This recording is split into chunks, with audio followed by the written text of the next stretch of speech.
Yeah, that's probably the fastest 3-set match I played, even though I'm not sure, but probably. I felt not bad on the court, quite well. Looking forward to next rounds. I think, the goal is always to try to play better and better every match, because every match is going to be tougher and tougher. So let's see how the next one goes. Okay, very good. Questions? Hi, David King, Tennis.com. When things are going as well as they were for the first 2.5 sets, how difficult is it to stay focused and stay the course and avoid any kind of complications? Yeah, I think it's fine. At one moment when I thought I had the total control of the match, I tried to maybe kind of work some shots even, and I felt like I was playing better and better throughout the match. I was hitting stronger and more confident in my shots, so that was great. In general, felt great. So focus was there. Hopefully, it's going to be there for next matches also. Andrew. Hey, Daniil, Andrew with ATP. You have Chris OConnell next to you. Played a couple of times this year. You had a very tough match against him. Just what are your memories of that match and what makes him a difficult opponent? Yeah, in Doha was a very tough match. I think we played only twice, and one of them, if I'm not wrong, one of them here. In 2020, I remember playing well because I was not that confident in my game at the time. I mean, it was first tournament after 6 months break and stuff like this. And in Doha, that was when I was in full confidence. I mean, amazing run and stuff like this. And he was really close to beating me. So it was a great match from him. It was a very tough one. He served particularly well, served and volleyed a lot, but this doesn't bother me that much unless the serve is good, but his serve was pretty good. And I saw today that they made a lot of aces, both of them, so that's his strengths. Need to be ready to return well and at the same time be very strong on my serve, because like this you put pressure on his serve. Brian. Brian Mahoney, Associated Press. Since it didn't happen today, I hope I can ask you a for fun question about what happens when you are fighting yourself out there. Sometimes it looks like on TV almost you miss a shot, and some other players much more often, like you're yelling at your team afterward. Why do tennis players do that? It doesn't happen in basketball or soccer where you miss a shot and you're yelling at someone else. I don't know. I don't really have an explanation. I'm trying to think. I would generally think that tennis drives people crazy. When I say people, tennis players drive themselves crazy. In my opinion, mostly because there are days, even let's say practice, it's the same in the matches, but practice days where you come on the court, you warm up a little bit and you're like, wow, I'm feeling great, The forehand is going where I want, the backhand is there. I can even do like a drop shot or maybe a slice from time to time. Everything feels well. And then there's going to be days you slept well, you wake up well, you can't hit the ball in the court. And you get frustrated because then at one moment when you miss maybe 10, let's say, you're going to be starting looking at your coach and like, so what's happening? It happens to me. Let's say I miss a forehand long. So usually when you miss long, you have to cover the ball a little bit more so it goes in the court. But sometimes you think you did it, and then you ask your coach, well, I did it. What happened? And then there goes this argue, talk, and stuff like this. So I would think it's because of this, yeah. David. David Waldstein, New York Times. I just want to follow up on that. Do you think the dynamic is different because you are the boss? Actually, you hire the coach, whereas in other sports, the coach tends to be the boss? Well, generally, I would think that in team sports, I kind of see what you mean, because in team sports, it's the team who hires the coach. So probably if the player says something to the coach and let's say they disagree, I don't know. I mean, let me think about it. I had the thought and I completely lost it because it's a good question.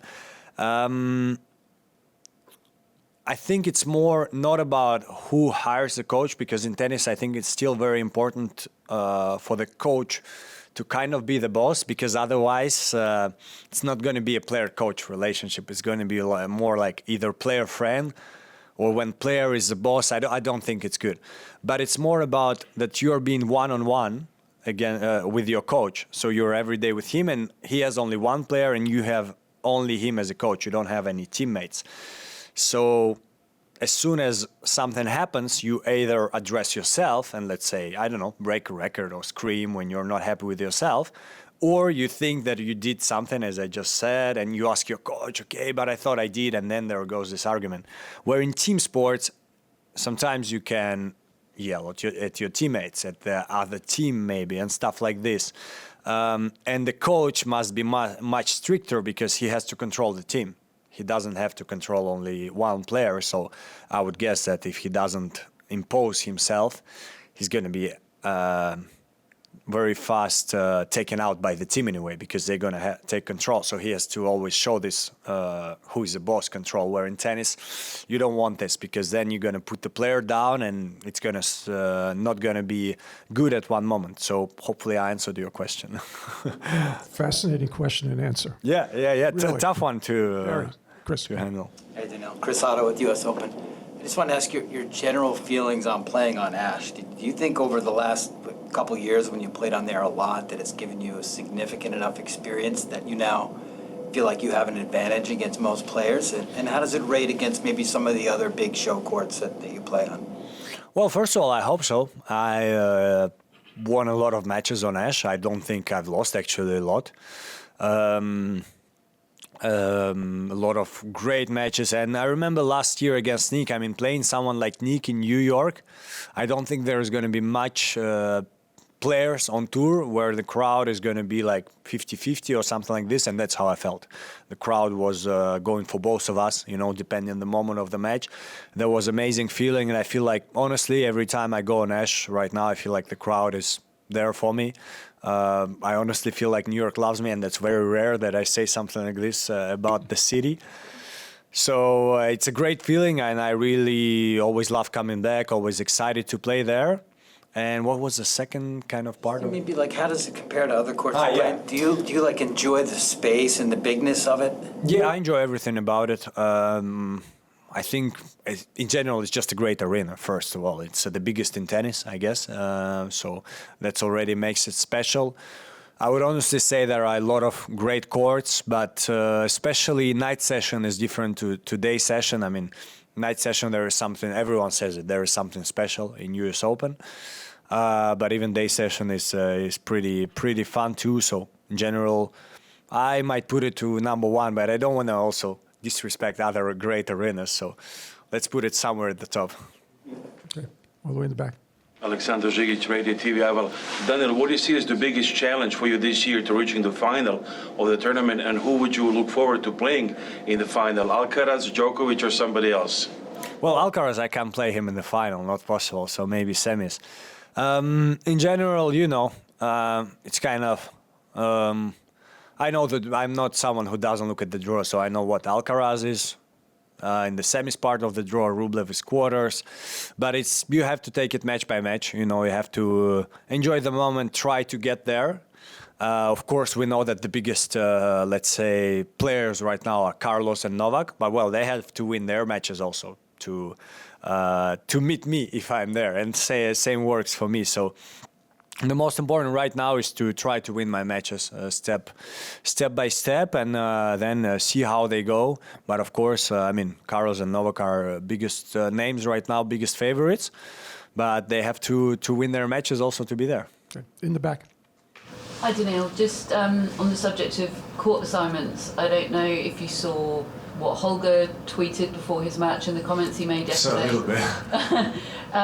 I just wondered how much kind of sympathy you had with what he was saying, like whether you can relate, whether you went through that process when you were kind of first having your best results of feeling like, hang on, why aren't I getting the best court assignments?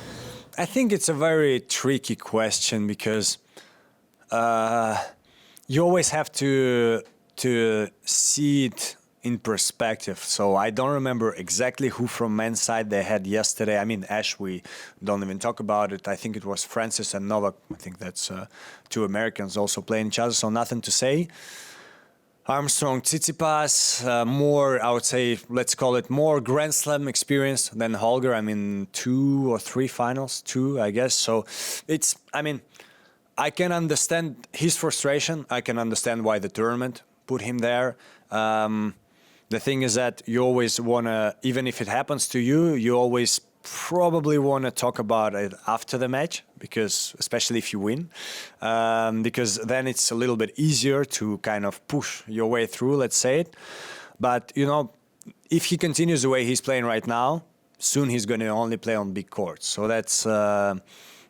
did it happen to me? I remember once I complained, it was in Australian Open, but then I love the director. I think we're in great relationship with Craig, and he actually said that he didn't want to put me late at night. That he straight away came to me and said, I would be happy actually to put you on Rod Laver, but he didn't want to put me late at night. So sometimes it's also a misunderstanding between players and the tournament. So yeah, if Holger stays where he is, plays as good as he does, he's going to play more on bigger courts. Okay, Craig, last question.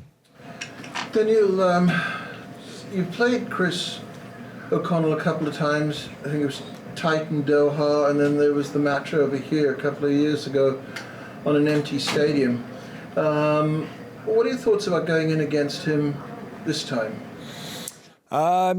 He's a very strong player. I think this year, I don't know if it's his best year of his career, but I feel like he had better wins maybe, especially in terms of ranking that he had before. I feel like he's more consistent. And the match in Doha, he played very well against me. It was a I felt like high quality match. So I'm expecting not less than that. I saw a little bit then when I came off my court, and great composure from him on the tiebreak, and he was leading, lost a little bit disadvantage, still managed to win. I mean, not much more to add. Great player, and I know that I need to be at my best, and that's great to have these matches in the beginning of Grand Slam to see where you are and if you're ready to go all the way. All right, thank you, everyone. Say it again. And a few more people in the stand. Yeah, a little bit more. Let's see which court we play, but it's going to be a little bit different. But actually, the match here in the empty stadium was really great for me, so I hope to play the same.